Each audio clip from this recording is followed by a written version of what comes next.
In December 1941, as German forces pushed deep into Soviet territory, construction began on what would become one of Hitler's most secretive command centers. The location near Vinnitsa, Ukraine, was chosen for strategic reasons. Positioned between Kiev and the Caucasus, close to the Eastern Front yet remote enough for secrecy, near existing Wehrmacht headquarters and a Luftwaffe air base at Kalinowka. The facility received the codename Werewolf, continuing Hitler's practice of naming headquarters after his personal nickname Wolf since the 1920s. The construction project was codenamed Anlage Eichenhain, or Camp Oak Grove. The organization Todt, which built Nazi Germany's military infrastructure across occupied Europe using forced labor, oversaw the project. Historical records indicate approximately 4,000 workers were involved in construction, though some sources cite numbers as high as 14,000. These workers consisted primarily of Soviet prisoners of war, local Ukrainian civilians, and some Polish and Czech specialists. They worked around the clock in brutal conditions to complete the facility in just 6 months by June 1942. What happened to these workers after they finished building Hitler's headquarters reveals the depths of Nazi brutality. After construction was completed, the workers were systematically lined up and executed. This mass murder served two purposes: maintaining absolute secrecy about the facility and eliminating witnesses. The victims were buried in mass graves near the village of Strzelhavka. Their bodies would remain there, largely forgotten for decades. By June 1942, Werewolf had transformed from forest into a small military city. Above ground, approximately 81 wooden structures dotted the landscape, including 20 cottages and barracks. Hitler's personal accommodation was a modest log cabin with a private courtyard. The complex featured amenities that seemed surreal given the surrounding context of war and genocide. A swimming pool built specifically for Hitler, though he never used it. A cinema, a sauna and bathhouse, a barbershop, a tea house, and a large vegetable garden managed by the German horticultural company Seidenspiner. Conference rooms provided space for military planning sessions that would determine the fate of millions.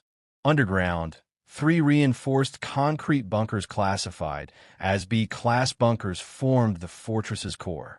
Hitler's personal bunker lay beneath his cabin. Extensive tunnel networks connected various positions throughout the complex. The bunkers featured walls over 2.5 meters thick and ceilings up to 4.5 meters thick, with 10 millimeters iron reinforcements throughout the concrete. The entire complex was divided into 3 security zones called Sperrkreis 1, 2, and 3, protected by anti-tank ditches, minefields, anti-aircraft gun positions, defensive bunkers, barbed wire perimeters, and observation platforms built into oak trees. 2 artesian wells provided water supply. Independent power generation facilities ensured electricity, and a daily 3-hour flight connection from Berlin to Kalinowka airfield maintained communication with the Reich. A regular train connection ran from Berlin-Charlottenburg to Eichenbein station. The Germans planted 800 trees throughout the complex to blend it into the surrounding forest, making it nearly invisible from aerial reconnaissance. Hitler first arrived at Werewolf on July 16, 1942, just 2 days after Vinnitsa had witnessed one of its largest massacres of Jewish residents. His first visit would last until late October 1942, making it his longest stay at any headquarters during that period.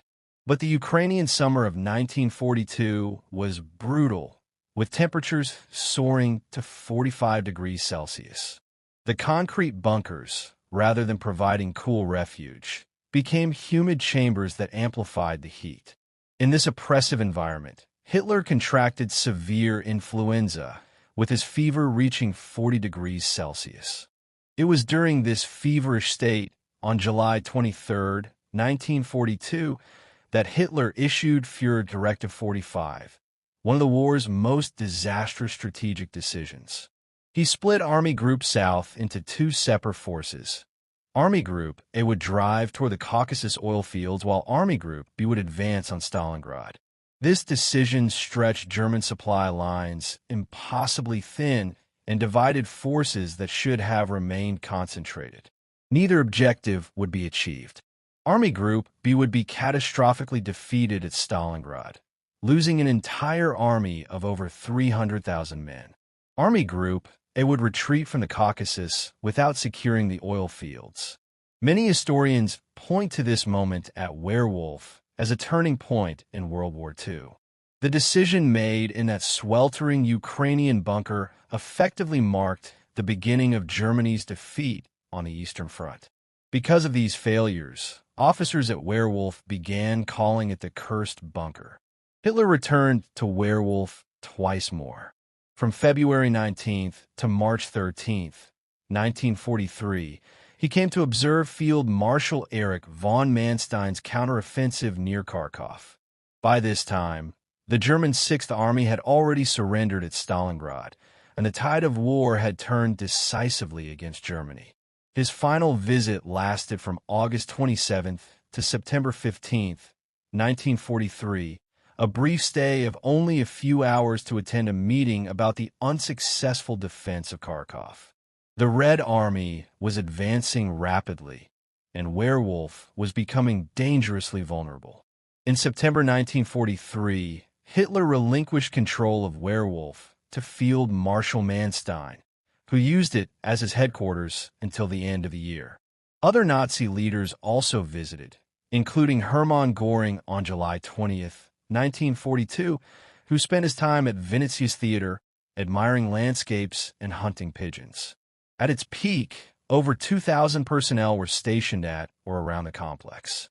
The story of Werewolf cannot be separated from the Holocaust that was occurring all around it. Vinnitsa had a vibrant Jewish community dating back to the early 16th century. By 1939, the city was home to 33,150 Jews, comprising over 35% of the total population. The community maintained hospitals, schools, cultural institutions, and multiple synagogues. The neighborhood of Yerusalimka was the heart of Jewish life.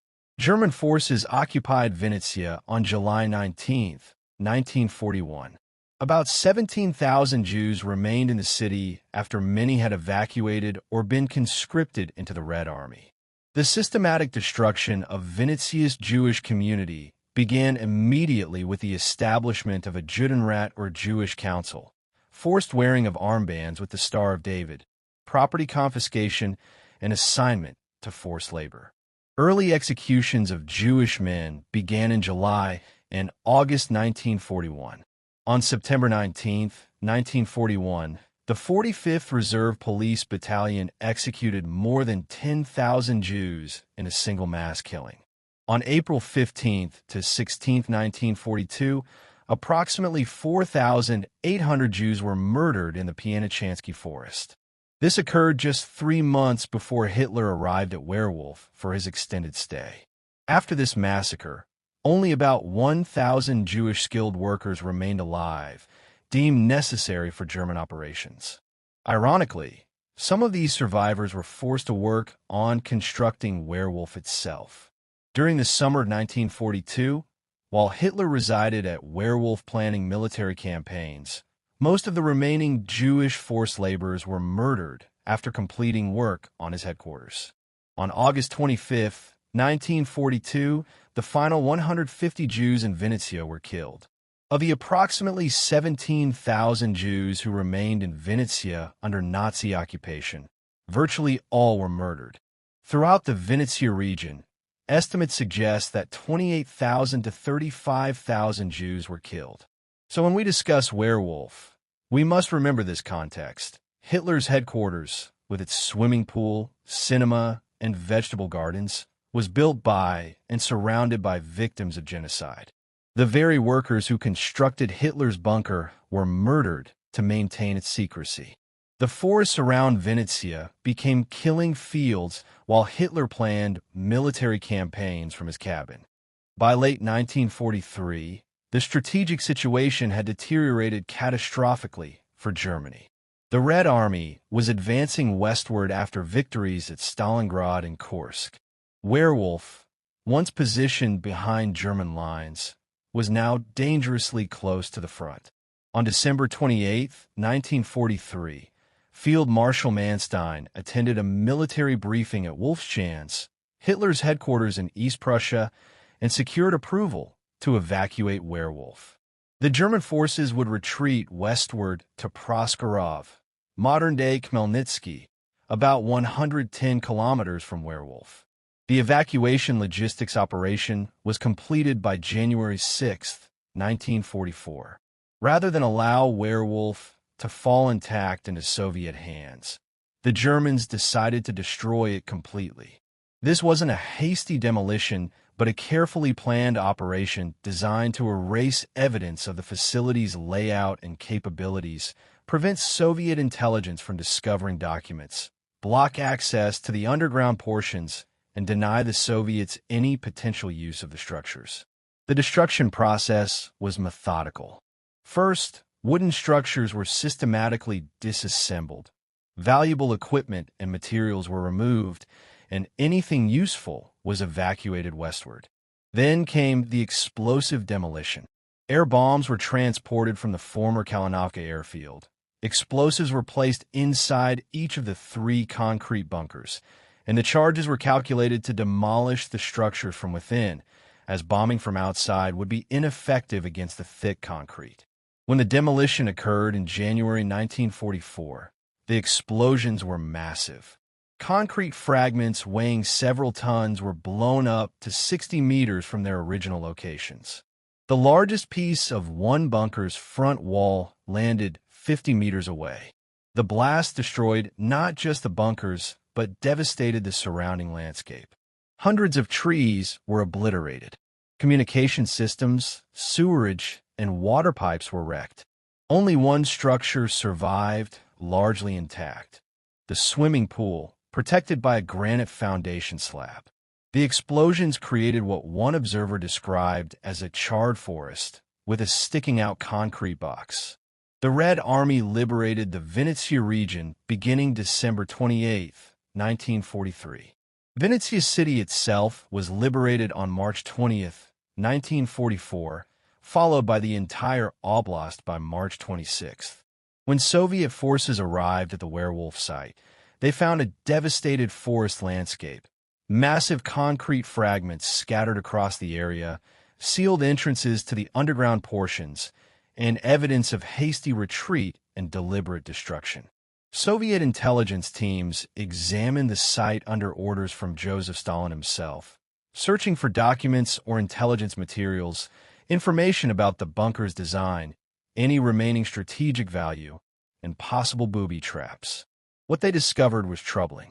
The Germans had not only demolished the surface structures, but had also mined and sealed the underground portions.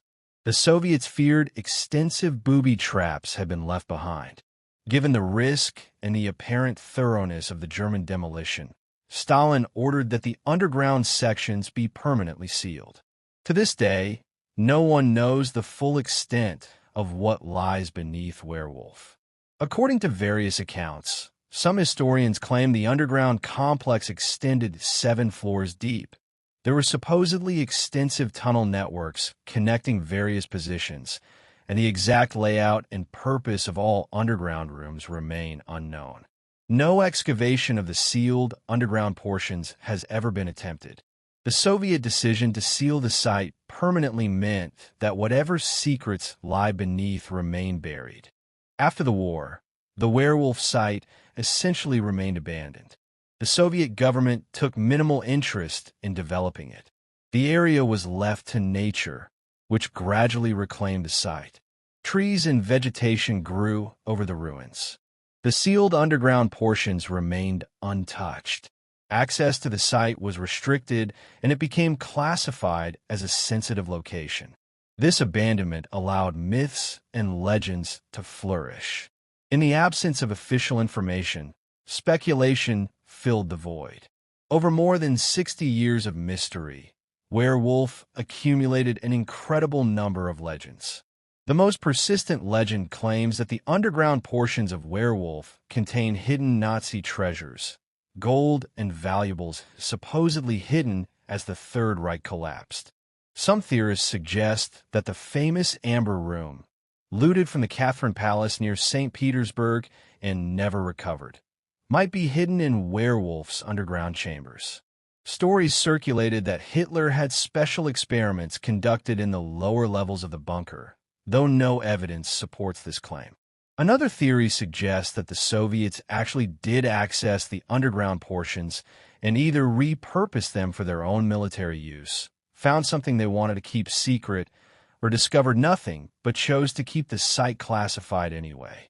Some accounts even claim that Nazi occultists chose the Werewolf location for mystical reasons related to supposed energy fields in the area. Several factors kept Werewolf shrouded in mystery for decades. No blueprint survived, or if they did, they remained classified.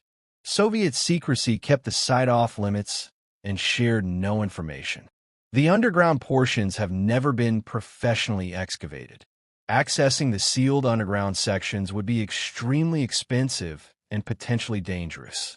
Legitimate concerns about German explosives or traps deterred investigation. One local museum director stated, "The bunker was built by Soviet prisoners of war. That's why its blueprints don't differ from those of still functioning bunkers across the former USSR. Nobody will crack it open in the near future because it is still a classified facility." After Ukraine gained independence in 1991, attitudes toward historical sites began to change. There was growing recognition that places like Werewolf needed to be preserved not as monuments to Nazi power, but as memorials to their victims and as educational sites about the horrors of war. In 2018, after years of planning and development, Werewolf was officially opened as an open-air museum and memorial complex. The Werewolf site today is a walking museum set in a pine forest. Visitors encounter 3 partially destroyed concrete bunker foundations, massive concrete fragments scattered across the site weighing several tons, twisted steel reinforcement bars protruding from the concrete, the preserved swimming pool as the most intact structure, a water tank originally for fire prevention, and foundations and remnants of various buildings. Information panels in both Ukrainian and English provide historical photographs showing the complex during construction and operation, maps indicating where structures once stood, and context about World War II in Ukraine and the Vinnitsa region. 2 small museums exist near or at the site. The main museum wing contains rare photographs of the complex being built, historical artifacts found at the site, documentation of Nazi atrocities, military equipment, weapons, uniforms, and personal items found around Ukraine. A private local museum created by local history enthusiasts features items excavated from the Werewolf territory. Memorial elements include a memorial in nearby Strizhavka, marking the mass grave of thousands of workers murdered after construction, information panels acknowledging the Jewish victims of the Holocaust in Vinnitsa, and signage about Soviet partisan resistance. Modern reviews and descriptions of visiting Werewolf paint a complex picture. Visitors can expect a forest walk with interpretive signage, large concrete ruins that evoke both the scale of Nazi ambition and the violence of destruction, and a somewhat somber, contemplative atmosphere. There is not much to see in terms of complete structures, with the swimming pool remaining as a surreal artifact. The site is located about 8 kilometers north of Vinnitsa, reachable by bus 138 from Vinnitsa to Strizhavka village, followed by a 1-kilometer walk from the highway to the entrance. A small admission fee of about 20 hryvnia for adults was charged in 2018. Visitor reactions are mixed. Some find it fascinating as a connection to history, educational and well-presented, haunting and thought-provoking, and a valuable Holocaust education site. Others note limited physical remains make it less visually impressive than expected, heavy reliance on imagination to envision what once stood there, and the need for better preservation and development. One visitor wrote, "It is difficult to imagine Hitler in residence there, plotting his takeover of all of Europe. It is even harder to imagine the 14,000 prisoners who were forced to construct the place, and who died in service to a madman's dreams of grandeur." The museum faces significant challenges in presenting history. Ukraine experienced overlapping waves of violence. Stalin's Holodomor from 1932 to 1933 killed over 3 million Ukrainians.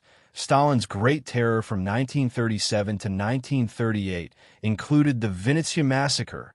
Nazi occupation from 1941 to 1944 brought the Holocaust and broader civilian massacres, and Soviet liberation in 1944 meant a return to Soviet repression.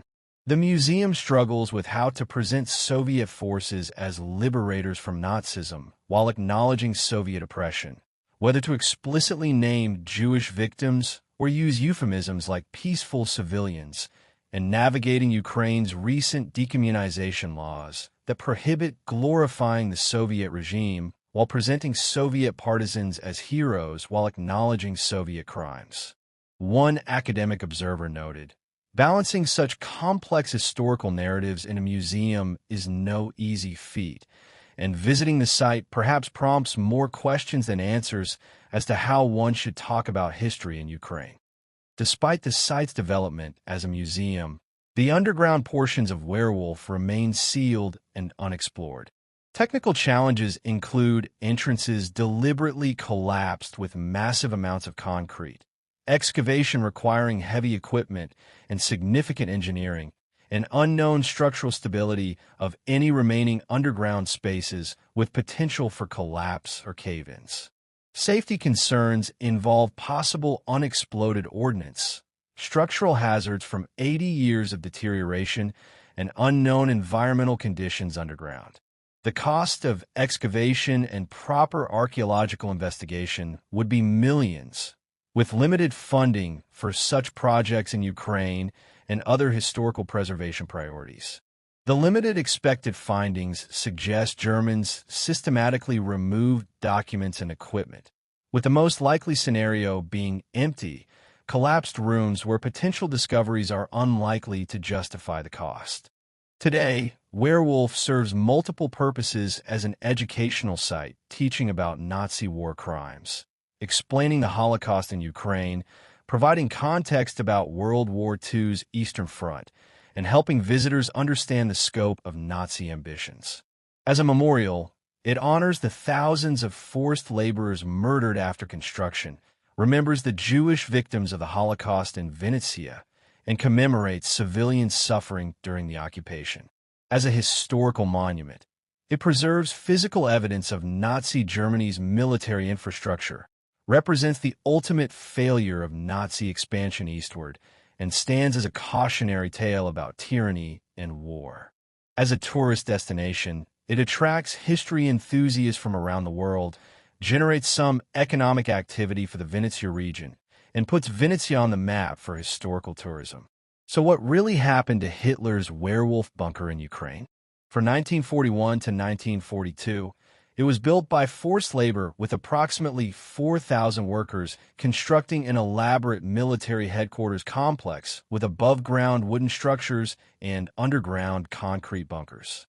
From 1942 to 1943, it was used by Hitler and Nazi high command for planning operations on the Eastern Front, particularly during the fateful summer of 1942. In January 1944, it was deliberately and systematically destroyed by retreating German forces using explosives placed inside the bunkers, leaving only scattered concrete ruins and sealing the underground portions. From 1944 to 1991, it was largely abandoned by Soviet authorities who sealed the underground sections, with the site remaining classified and off-limits while nature reclaimed much of the area. From 1991 to 2018, after Ukrainian independence, it was gradually recognized as a historical site worth preserving and interpreting. From 2018 to present, It operates as an open-air museum and memorial, with only the above-ground ruins accessible to visitors, while the underground sections remain permanently sealed. The true story of what happened to Werewolf isn't really about concrete and steel, but about people. For 1,000-plus construction workers murdered upon completion of their forced labor, 28,000 to 35,000 Jews from the Vinnitsa region killed during the Nazi occupation, countless other victims of Nazi policies in the region, and a city transformed from a vibrant multicultural community into a site of genocide. Werewolf represents strategic failure as the cursed bunker, where Hitler made decisions that led to Germany's defeat, evil incarnate as a luxury compound built on mass murder and surrounded by ongoing genocide. Destruction's aftermath is physical ruins that testify to the violence of war, memories challenge in presenting complex, overlapping traumas, and mysteries unresolved with sealed chambers that may never be opened.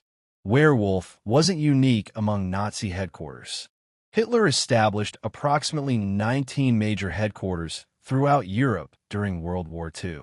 Wolfschanz, or Wolf's Lair, in East Prussia, now Poland, was Hitler's primary headquarters from 1941 to 1944, where the July 20th, 1944 assassination attempt occurred. Much larger and more developed than Werewolf, it was also destroyed by retreating Germans in January 1945 and is now a tourist site with substantial ruins remaining.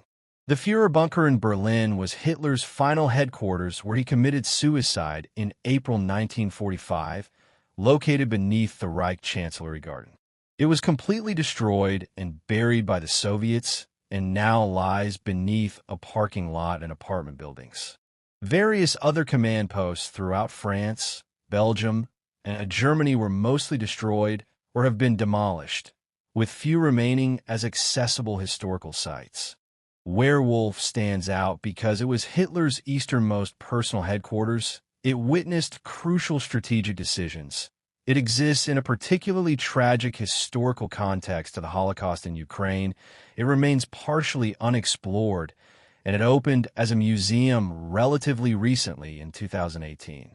The site teaches us about historical memory, showing that physical sites help us connect with the past, but ruins alone cannot tell the full story. Context matters enormously, and interpretation shapes understanding. It reveals lessons about power and evil, demonstrating that tyrants build monuments to themselves. Luxury can coexist with genocide. Distance, both physical and psychological, enables atrocity, and comfort for a few is built on suffering of many. It shows war's aftermath, proving that destruction is easier than creation. Some secrets remain permanently buried. Time and nature reclaim human constructions, and memory requires active preservation.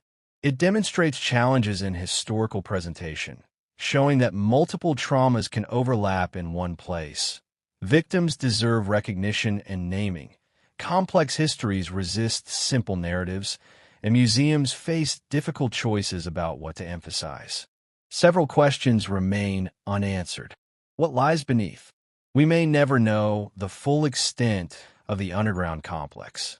The sealed chambers might contain nothing more than collapsed rooms, or they might hold historical artifacts, but the cost and risk of finding out likely means they'll remain buried forever. How should we remember Werewolf? As a military headquarters, a crime scene, a memorial, or a warning? Perhaps all of these, as the site's meaning continues to evolve as our understanding of history deepens. What does Werewolf tell us about Ukraine's history? It represents one layer in Ukraine's complex 20th century experience, caught between Nazi Germany and the Soviet Union, suffering occupation, genocide, and oppression from multiple directions. Why does Werewolf matter today? Because forgetting history allows it to repeat. Physical sites like Werewolf anchor historical memory in real places. They remind us that the past happened to real people in real locations. They challenge us to learn, remember, and prevent such horrors from occurring again. When you stand among the ruins of Werewolf today, You're standing in a place where thousands died building something meant to project power, where a dictator made decisions that killed millions, where a community was systematically murdered, where an empire's ambitions reached their limit and began to crumble, and where nature has gradually healed the scars while stone reminds us what occurred. The broken concrete and sealed chambers of Werewolf aren't just ruins. They're a testament to human suffering, evil's ultimate failure, and the importance of memory. What happened to Hitler's Werewolf bunker in Ukraine? It was built in blood, used for planning death, destroyed in retreat, sealed in fear, forgotten for decades, and finally transformed into a place of remembrance and education. Its physical remains are modest, scattered concrete in a forest, but its historical weight is enormous. The bunker that Hitler built to project power now serves as a memorial to his victims and a warning about the costs of tyranny. That transformation, perhaps, is the most important thing that happened to Werewolf after the war.